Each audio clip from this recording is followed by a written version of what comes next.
hey gülemin dersin.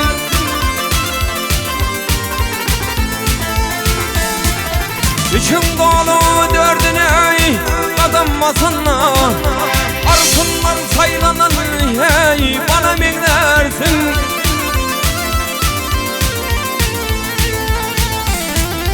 On dördünde kefeley vurur başına, 15'inde kıyılır hey girer dişine.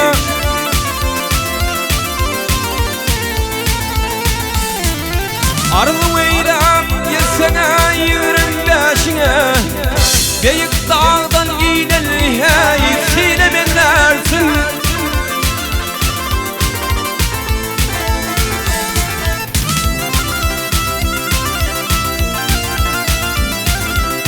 Oturumda misal basar sen, kanlı kanımından ey kanım alır sen.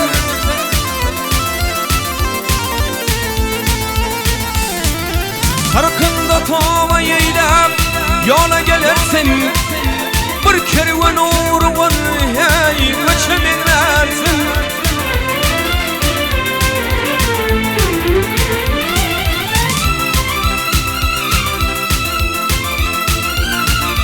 Elinde katlıklan ey elini çekilir, 60'ında kervan hey birini bükülür.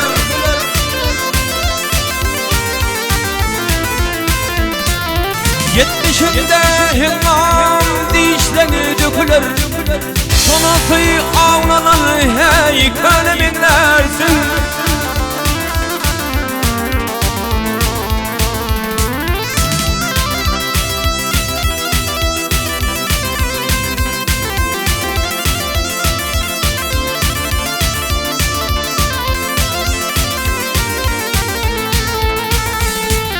Sen senin de ağrıyay iner dıydına, son sonunda bu var hey gelir ödüne.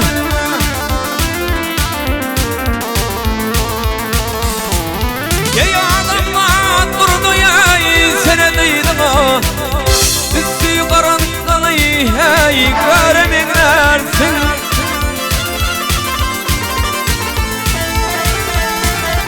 Ey adamlar durdu ey senedeydin o, üstü karanlığı hey görminlersin, görminlersin ey bana minlersin ey.